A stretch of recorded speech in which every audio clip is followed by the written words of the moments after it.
Relationship advice. I, 18 female, found out that my mom, 42 female, has been lying about why my dad, 45 male, abandoned me 15 years ago. I don't know how to move forward. For most of my life I was just raised by my mother, since my father left us when I was 3, and we are very close. My mom has always been vague about the details of the divorce, just that it was very painful and sudden, and that he never had interest in getting custody of me. A couple of months ago I was going through documents looking for my birth certificate, and I came across their divorce papers. Surprisingly, my mom was listed as the one who filed for divorce, contradicting her story that he left us. I figured there must have been a reason for this, like him being abusive, but I know that my mom is sensitive about the topic, so I didn't want to bring it up. I asked my aunt, her sister, but I was just told to drop it. It's been bugging me, so I found him on Facebook. His profile was completely private, but his profile picture showed him with a little boy, who must be my brother. I found his business email online, and against my better judgment, I emailed him asking if he would like to meet for coffee. He agreed. Last week we met, and he was completely not what I was expecting.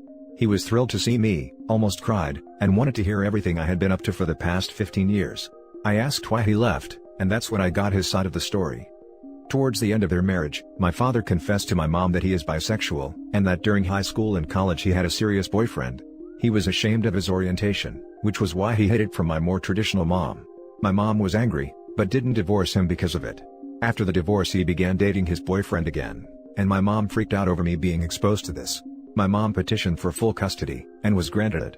Over the years my father has attempted to reach out to my mom about me, but she has never budged. I asked my mom about what really happened, no BS. I told her dad's side of the story, and she tearfully admitted that it was true. She insists it was not out of anger or bigotry, but because she genuinely believed that it was best for me to stay with her. I am just so shocked still. She lied to me for years, making me think my own father did not want me. My dad and I are reconnecting now, but I have missed so much. Next week I am going to meet his husband and my 7-year-old brother. I live with my mom, but I can't speak to her right now.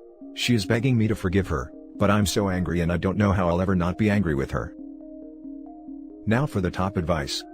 I've never been in your situation, but one thing I'd suggest, given such a big event happening to you, is to give yourself time and allow yourself to not to have to make any decisions for a while.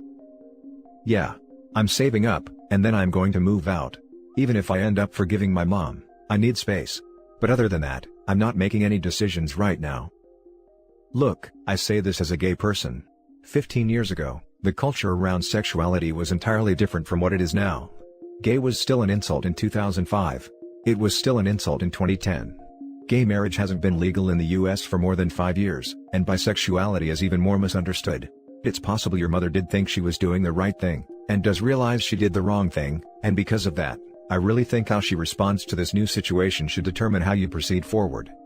The reality of being human is that we make mistakes. Sometimes we make really, really big mistakes, or mistakes that shouldn't reasonably have happened, or a series of mistakes one after the other. Only the people around us can decide if those mistakes are forgivable. There's not a grading system for these things. Talk to her about it.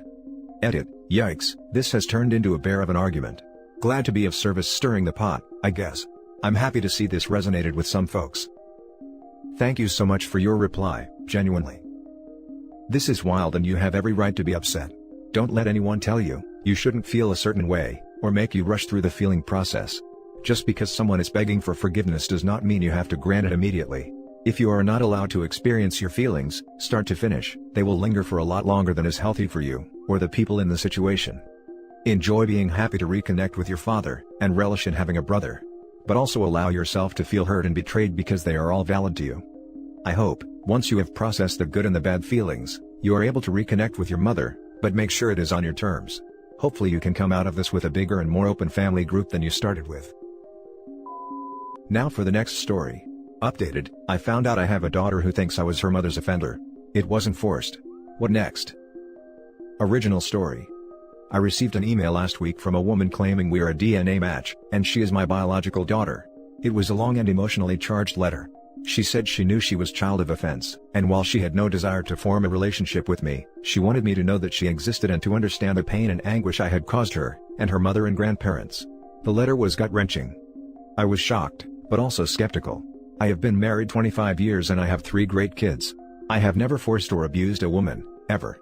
I thought this had to be a prank or a scam. I had done home DNA ancestry testing 2 years ago, and it had not shown a child I wasn't aware of. But when I logged into my account, there she was. I did some sleuthing, and figured out that her mother was a woman, Terry, fake name, I had dated for about a month during our first semester of college in the mid-1980s. We broke it off mutually and remained friendly. The very last night of the second semester, we hooked up at a dorm party and went to my room and slept together. It was a casual hookup, and I remember it as 100% consensual and very passionate. Also unprotected. Afterwards we went back to the party and had a great time dancing and mingling with friends. We both went home the next morning for summer break. Terry didn't come back to college the next year, which I gave very little thought to since we weren't close, and hadn't bothered to communicate all summer. One of the reasons Terry and I were incompatible was religion. She was Catholic and I'm Jewish. I was not religious, but she had grown up in a strict household. My supposition is that, when she discovered the pregnancy, she told her family she had been forced rather than admitting to premarital intercourse with a Jewish ex-boyfriend. But who knows, maybe she had other reasons. It kills me that I have a daughter in her 30s who has been fed lies about her father. I can't imagine growing up thinking I was a product of offense. That has to be so hard psychologically. I am in pain for a child I didn't even know existed just a few days ago, and who hates me. I have been debating what to do.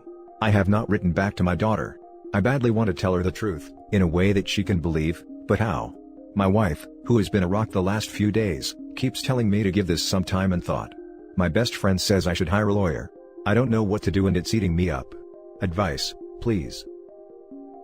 Now for the update. I hired a lawyer. He recommended that I respond to my daughter's email to unequivocally deny the allegation.